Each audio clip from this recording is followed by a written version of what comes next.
by the way, ladies, I don't know if you've noticed, but quite a few of us are wearing sneakers. Why are we wearing sneakers? Because there's glass everywhere! That's right. We are breaking through glass ceilings tonight. So we decided to do the mental health and surviving trauma panel because so many of us have survived trauma. And we have personal stories we're going to share with you tonight. And I'll have everybody quickly go through and introduce themselves. I'll start. My name is Jamie Heed.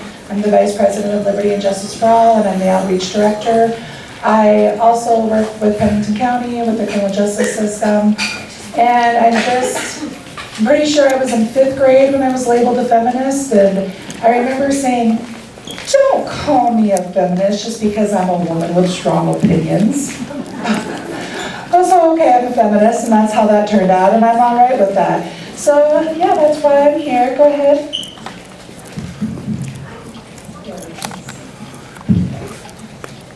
Can you hear me now? Oh, yeah. I'm Amy Newstrom. I'm here with Rapid City Mental Health instead of Rachel Waddell tonight. So I prescribe medicines, I do therapy, I'm also a licensed counselor, a nurse practitioner, and I'm a professor at SDSU. Woo! Great.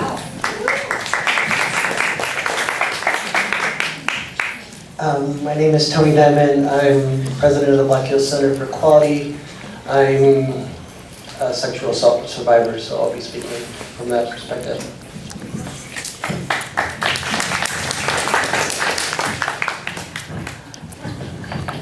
Hi, my name is Kehala Tubles. I am the Executive Director of 7th Circuit CASA. So I supervise the Child Advocacy Program for children in custody for Pennington, Fall River, and Custer County who've experienced abuse and neglect. And I have a master's in counseling therapy. You may want to watch and turn our mics off if we get the feedback. No, here's the deal. Just facing towards your face all the time, even when you're not talking.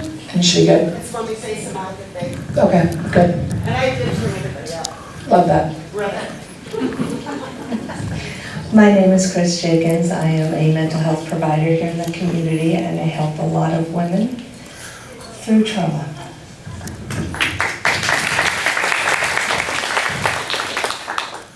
My name is Lola Ree. I am a peer navigator at The Circle, and I have made an addiction recovery and mental health support group for teens and young adults. Love that.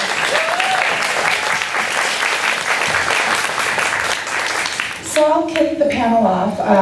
I also did mention that I am a survivor of trauma. I had child abuse that I endured when I was in my 8th year, and it was short-lived, but I never acknowledged it and knew that I couldn't talk about it or it caused problems within my parents' marriage. And then in college, I was raped. At which time I did not seek help because my father liked to say that a psychologist was just going to get into people's heads and that, sexual assault didn't really happen, that women were just confused and that's why you can't trust the psychologist, et cetera, et cetera. So until I confronted him, I went without treatment for about a year. My PTSD was severe. I lost approximately 7 years of my life to a whirlwind of pharmaceuticals as we tried to get PTSD under control. I ended up almost dying of an overdose. It was day 3, I didn't wake up. My mom was on the way from DeSmit to Brookings, SCSU, to see why I wasn't responding. And my friend woke me up in my apartment, and I remember having a migraine. Like, this wasn't an attempt to commit suicide, it was to try to make the pain stop. And that's what's so scary and so tricky and so challenging about the mental health field. And I actually have become a marijuana advocate because that's what I ended up using when I completely, under doctor's care, slowly weaned off from everything and started managing my anxiety another way. So I became politically active in 2019 when I started down that path for advocating. And then last year, I testified in Pierre for SB 1 to get PTSD to be included on our medical marijuana program. So this is why we're here. And that's just a little bit of something. The treatments I found most useful was EMDR, which there are some lovely panelists here who will talk about this a lot better than I can. So I'm going to kick it over to Who would like to pick up? Tony, do you want to share a story? Do you want to do stories first, or do we want to intermix? Well, I think you shared your story. I think hearing from some professionals on Yeah, some treatments and things that are available would be good. things that are common to anticipate in types of trauma, maybe. Can you tell us what PTSD is? PTSD is post-traumatic stress disorder. It onsets after the first 30 days, which is an acute stress disorder, if I'm recalling my psychology minor correctly. And then EMDR is eye movement desensitization and reprocessing, which is where you are awake and your eyes follow a light that mimics EMDR, which is what you have happening when you're asleep. And you actively think with your psychologist about very specific things that occurred to you while you follow that light. And for me, that took my anxiety on a scale of a 10. I was like at a 50, way out of control. When I finally started, couldn't leave the house, failing all my classes, barely holding on to a job.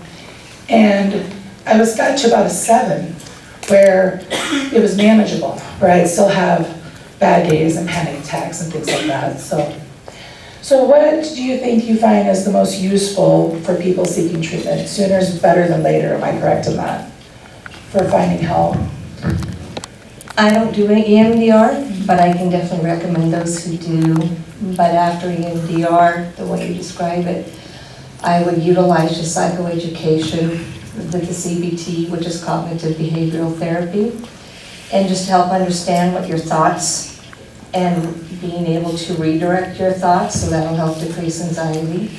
I also use DBT, which is dialectical behavioral therapy, which is also the part where I help you manage your emotions when you are triggered in those moments by whatever is happening around you.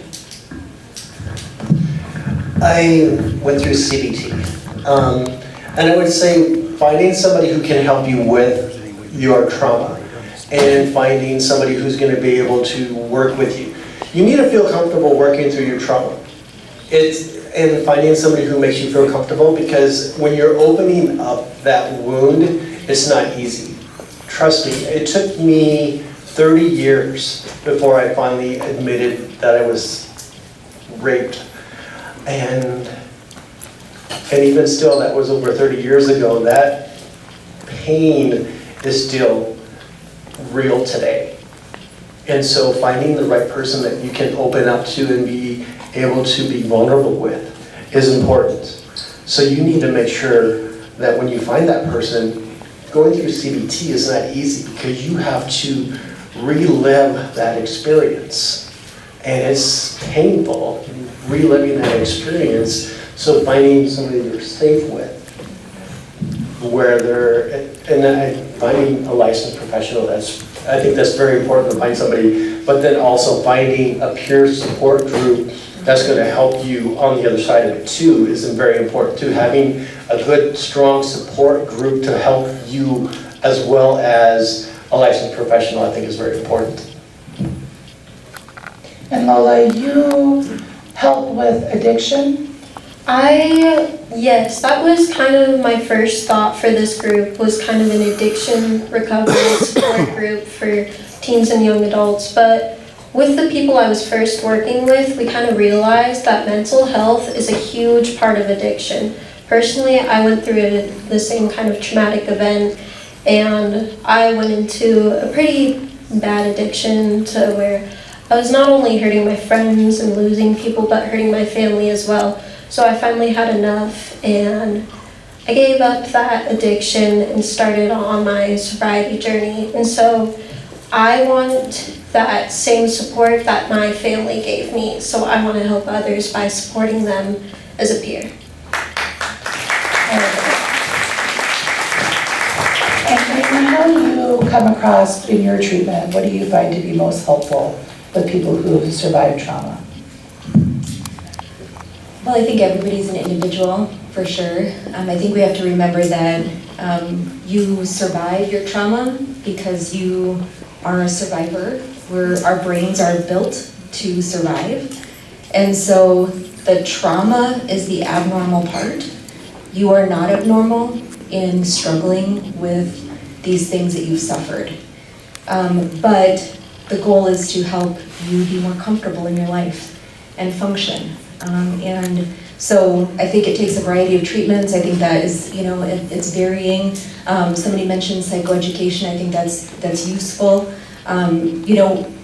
Our bodies are built with a smoke detector essentially in our brain. It's our amygdala, right? It's this little part of our brain. And that's really useful because when there's fire, right, when there's trouble, we want a smoke detector to go off. But what happens with trauma, and is, if you can imagine in your house, if we move our smoke detector right above our stove, that's when we get dysfunction, right? See, what you're doing is normal everyday things, but now any heat is detected and all the alarms are going off in your head. And so there's a variety of different treatments that can help you to move that smoke alarm back down the hallway where it belongs, right? And so, like Chris was saying, CBT is wonderful, EMDR is wonderful. Sometimes medications are useful because people can't sleep to recover or their symptoms are just too much. So I think there's a plethora of each person just needs an individual place to be treated. So I think that somebody mentioned being comfortable with your provider. You definitely need to be comfortable with your provider, feel empowered so that you can speak your truth and get what you need, because what you need isn't what the next person's gonna need, so. Jamie, I have a question for Kehala. Thank you, Tony. Mine has a real buzz to it. What's the question? Why do you think it's so hard for people to get help for mental trauma? If you guys talk louder, I'll turn the speaker down.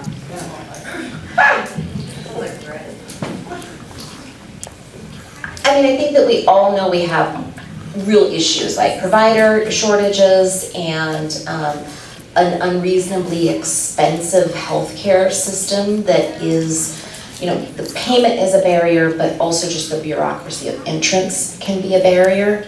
But I also think that we really need to reset our value around how we know if we're okay and how much it's okay to take care of ourselves, right? I think that one of the things, like you were talking about the relationship with a provider, and you were kind of asking what modalities are best.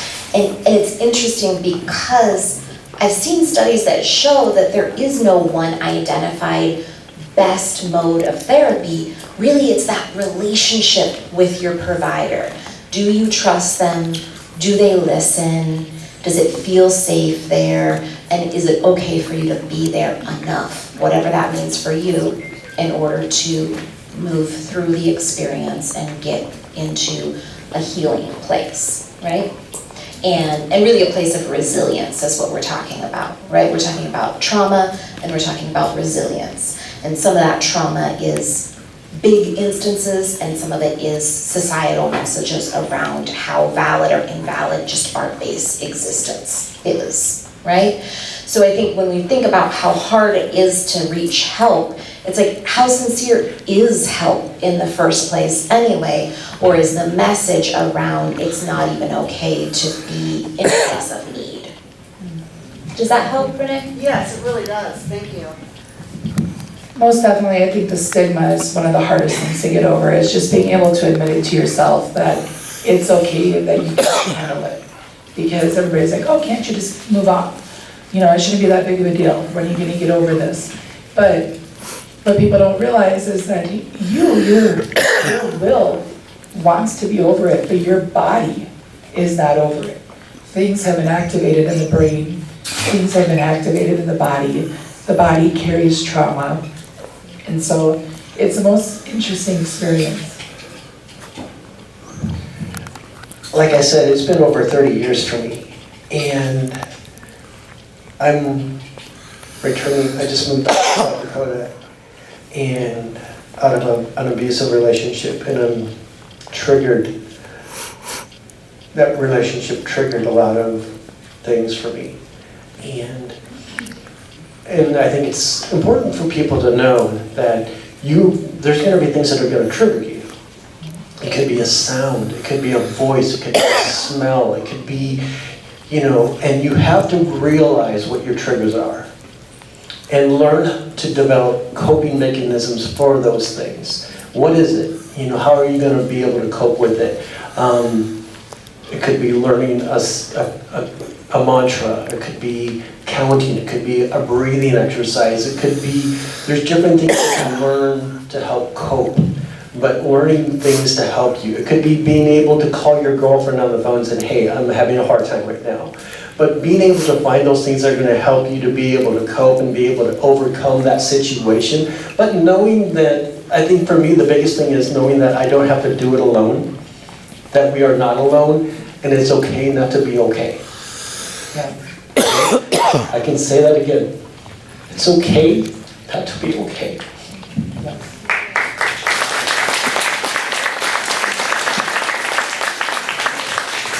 Anything else we want to add to this panel before we take a brief break and come back and self-care is the best care?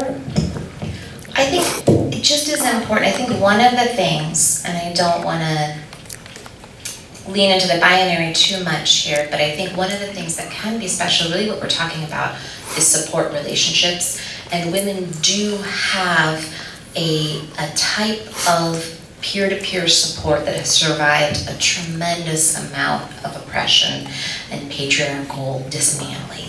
And I think that it's important to recognize that healing is something that people have been able to hold on to in a really special way. And like Tony, there's the trigger, there's also generational epigenetic triggers that come into play for lots of different people. So we have assets and we have these triggers also, and we're kind of dancing around the whole constellation of what makes us special and what makes us funny, but also what makes us easy to hurt sometimes, right?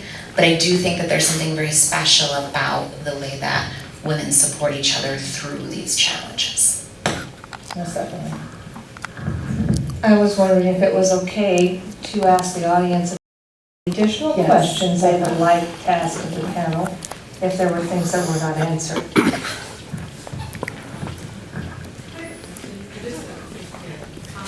I guess with me, being a driver, so I'm based beyond it, I felt it was really helpful to have both the talk therapy and also massage therapy. Because the body. Yes. Muscle memory. And this is why we're following up with self-care is the best care, because I mentioned that our body retains pain. And nothing can prepare you for the first, Okay, I don't know if everybody heard what she said.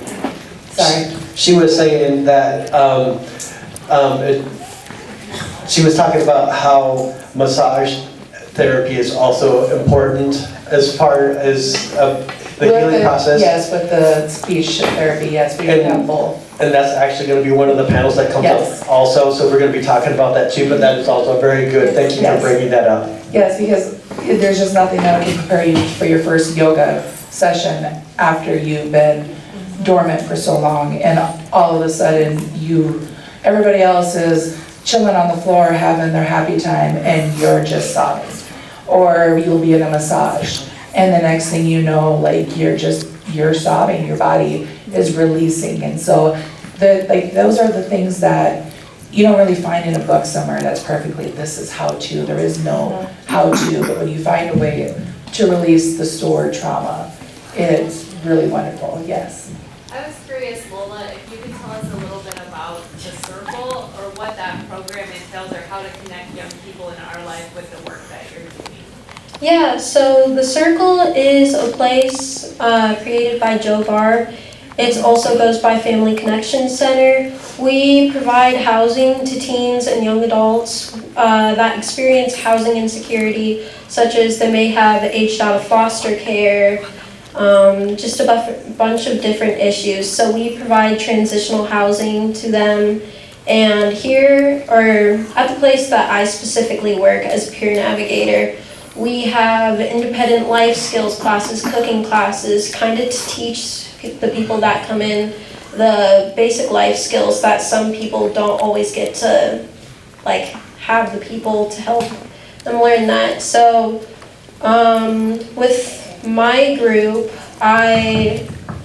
so we kind of focus on both aspects. So we will watch like a video and the group kind of votes on which they would like to focus on, addiction or mental health. Then I will make sure we have time to discuss so people have a place to speak about things if they don't have that place and have the support from others. So, yeah.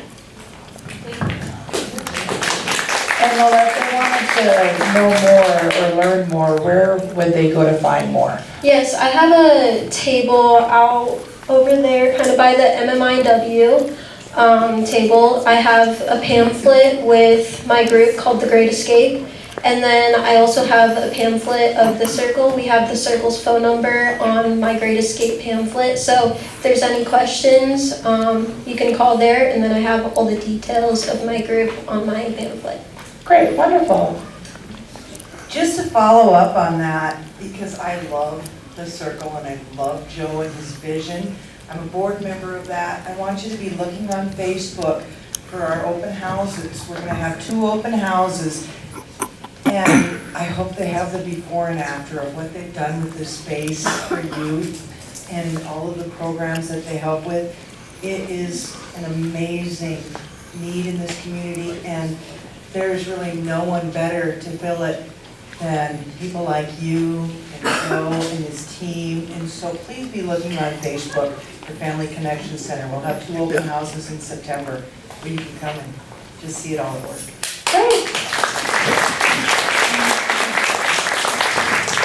One more time, thank you so much, Jamie, fellow survivor. I love you. Amy, Rapid City Mental Health. Tony Diamond, my soul sister. Howard Kubos, who has many different hats in our community. Chris Jenkins, a therapist, mental health therapist. Who wants to win a cake? Thank you so much, ladies. Let's have some drawings, shall we?